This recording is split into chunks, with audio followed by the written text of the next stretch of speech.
سچ بتانا. ہمارے پاس جو پیسہ سرمایہ ہوتا ہے اس کا کسی کو پتہ ہوتا ہے؟ بالا نے بھی پوری گل نہیں دسی دی, ان کا کسی کو پتہ نہیں ہوتا. تو اگر نیکی کو خزانہ سمجھتے ہو تو پھر کسی کو پتہ نہیں ہونا چاہیے. اور اگر آپ بتاتے کون سی چیز ہے جس کی کوئی اہمیت معاذ اللہ نہ ہو تو نیکیاں بتاتے ہو, کیا سمجھتے ہو نیکیوں کو؟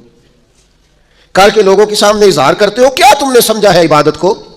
دکھاتے پھرتے ہو, اظہار کرتے ہو, لوگوں کو بتا دیتے ہو میں نے یہ کام کیا ہے. اس کا مزہ لینا شروع کرو. نیکی کا سرور ہوتا ہے, کیف ہوتی ہے, لذت ہوتی ہے نیکی کی. ایک ایمان کا ایک ذائقہ ہوتا ہے, وہ ذائقہ انسان کو آنا چاہیے, اس کا مزہ انسان کو پوری طرح. یعنی حضرت عبداللہ ابن عمر رضی اللہ تعالیٰ عنہ کے نا کچھ ملازم تھے, خدام, غلام. اس زمانے میں بڑے مہنگے غلام خریدے جاتے تھے. تو وہ غلام کیا کرتے, وہ لمبی لمبی نمازیں شروع کر دیتے, نفل پڑھنے شروع کر دیتے. جو غلام زیادہ نفل پڑھتا حضرت عبداللہ ابن عمر آزاد کر دیتے. اب غلاموں کو کمزوری کا پتہ چل گیا, وہ لمبے نفل پڑھتے, آپ آزاد کر دیتے. ایک دن آپ کا بیٹا کہنے لگا ابا جی یہ نا آپ کے سامنے بڑے عابد بنتے ہیں, زاہد بنتے ہیں, آپ مہربان لوگ ہیں, آپ آزاد کر دیتے ہیں, بعد میں پتہ نہیں پوری 5 بھی پڑھتے ہیں کہ نہیں, دھوکہ دیتے ہیں آپ کو. حضرت عبداللہ ابن عمر کھول کے روئے, فرمانے لگے مجھے میرے رب کے نام پہ دھوکہ دیتے ہیں نا, میں تیار ہوں دھوکہ کھانے کو. ان سو کو روز دھوکے دیں, اس کے نام پہ دھوکہ دیتے ہیں نا, میں تیار ہوں. اللہ کے نام پہ دھوکہ دیتے ہیں, بسم اللہ میں حاضر ہوں, میں تیار ہوں. بہت پہلے میں نے بات سنائی تھی, آج میرا دل کرتا ہے پھر سناؤں. حکیم الامت مفتی احمد یار خان صاحب نعیمی رحمۃ اللہ علیہ نے تفسیر نعیمی میں لکھا ہے, جب اللہ تعالیٰ نے حضرت ابراہیم علیہ السلام کو بہت سارے اونٹ دیے, بہت ساری بکریاں دی, بہت ساری گائیں دی, اور ساتھ کہا واتخذ اللہ ابراہیم خلیلا, ہم نے ابراہیم کو دوست بنایا ہے, تو فرشتے کہنے لگے یا اللہ جسے اتنا کچھ دے اس نے دوست تو بننا ہی ہوتا ہے. فرشتے نے کہا نا, انہوں نے پہلے بھی کہا تھا نا کہ یا اللہ یہ خون ریزیاں کریں کہ زمین میں اگر تو بنائے گا تو. فرمایا جاؤ جا کے میرے ابراہیم کا امتحان کر لو. فرشتہ آ گیا اور آ کے اس نے کیا کیا, وہ بیٹھ گیا, بڑی بڑی فصل تھی اس کے بیچ, اور بیٹھ کے اس نے تسبیح پڑھنی شروع کر دی, سبحان اللہ والحمد للہ لا الہ الا اللہ واللہ اکبر. اللہ کا ذکر شروع کر دیا. نہ علماء وچ پھسا سانو تو یار دی گل سنا سانو, وہ ذکر کر رہا. حضرت ابراہیم علیہ السلام نے مچلتے دوڑ, ادھر دیکھو میری طرف. بندہ خود کتنا بھی ذاکر کیوں نہ ہو, کبھی کبھی کسی کے منہ سے یار کا ذکر بڑا ہی پیارا لگتا ہے.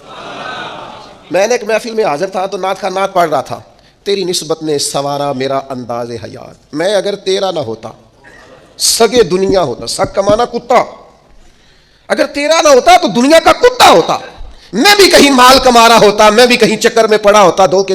تیری نسبت نے سوارا میرا انداز حیات, میں اگر تیرا نہ ہوتا تو کوئی سگے دنیا ہوتا. تو میری طرح کے کئی لوگ تھے جو کچھ نہیں ہیں اور اس کے نام پر بڑا کچھ ہے, تو وہ دل تھوڑا لگ سا گیا, کیفیت بن گئی, کوئی آنسو درد بن کے ٹپکنے لگے. میرے ساتھ ایک دوست بیٹھے تھے, میں نے ان سے کہا یار آج بڑا مزہ آیا نعت. وہ مجھے کہنے لگے نعت خان نے 40,000 لے آجے. میں نے کہا تو چٹ کو کھلو جانا سی, پہلے دیندے ہو پھر شکوے کر دے ہو. اور میں نے کہا ذرا ٹھہر جا, ٹھہر کے بتا, تھوڑا مزہ تو لے لینے دے, کبھی کبھی کسی کے منہ سے سننا اچھا بڑا لگتا ہے. کہنے لگا جی نہیں یہ ہوتا ہی نہیں, جتنی دیر پہلوں کرائیے نا. میں پھر دیکھیں نا کبھی کبھی ذوق عروج پہ ہوتا ہے. میں نے اسے کہا بات سن میری, میں بھی خلاف ہوں یہ جو ڈیمانڈ کرتے ہیں, جو دیتے ہیں بڑا غلط کرتے ہیں, لیکن آج جتنا اس نے مزہ دیا ہے نا 40,000 تھوڑا ہے. آج میرے جیسے لوگوں کو جہاں یہ لے گیا ہے نا, یہ کبھی 40 بھی لے تو یہ تھوڑا ہے, اس لیے کہ نہ علماں وچ پھسا سانو تو یار دی گل سنا سانو. اوتھے علم دا سکہ نہیں چلتا جتھے عشق حوراں دا ڈیرا ہے. حضرت ابراہیم علیہ السلام دوڑے جا رہے, کہاں؟ وہ کوئی میرے رب کی یاد کر رہا ہے, کوئی اس کی پاکیزگی, تسبیح, تحلیل, تکبیر بیان کر رہا ہے. اللہ کے خلیل کھڑے ہو گئے, فرشتہ تھا انسانی شکل میں, چپ کر گیا. فرمایا یار ایک دفعہ پھر نہیں ذکر کرتا میرے رب کا؟ کہنے لگا پہلے مرضی سے کر رہا تھا, اب آپ کہتے ہیں تو جتنے آپ کے پاس بکریاں ساری لے لوں گا. فرمایا بس جا تیری ہوئی تو مجھے میرے رب کا ذکر سنا. یہ ذرا تجارتیں دیکھو, سودے دیکھو, تیری ساری ہوں. اس نے تھوڑی دیر ذکر کیا, چپ کر گیا. فرمایا دوبارہ ذکر کرنا میرے رب کا. کہنے لگا وہ ہو گیا, پہلے پیسے پورے ہو گئے آپ کے. فرمایا اب؟ کہنے لگا جتنی گائیں بھینسیں آپ کے پاس ہیں ساری لوں گا. فرمایا تیری ہوئی. اس نے تھوڑی دیر ذکر کیا, پھر چپ کر گیا. فرمایا اب کیا چاہیے؟ کہنے لگا صرف اونٹ بچے ہیں, سارے دے دو, اللہ کا ذکر سنا دیتا ہوں. فرمایا تیرے ہوئے سارے, میرے رب کا ذکر سنا. وہ پھر چپ کر گیا. آپ نے فرمایا اور ذکر کریے, دیکھو تجارت ہو رہی ہے, کاروبار ہو رہا ہے. وہ کہنے لگا آپ کیا دو گے؟ فرمانے لگے یہ بکریاں چرانے کے لیے کوئی شخص بھی تو چاہیے نا, یہ اونٹ بھیڑ گائیں بھینسیں چرانے کے لیے کوئی چاہیے نا, مجھے رکھ لینا, تنخواہ نہیں لوں گا تو اللہ کا ذکر سناتے رہنا, میں تیری ڈیوٹی کرتا رہوں گا.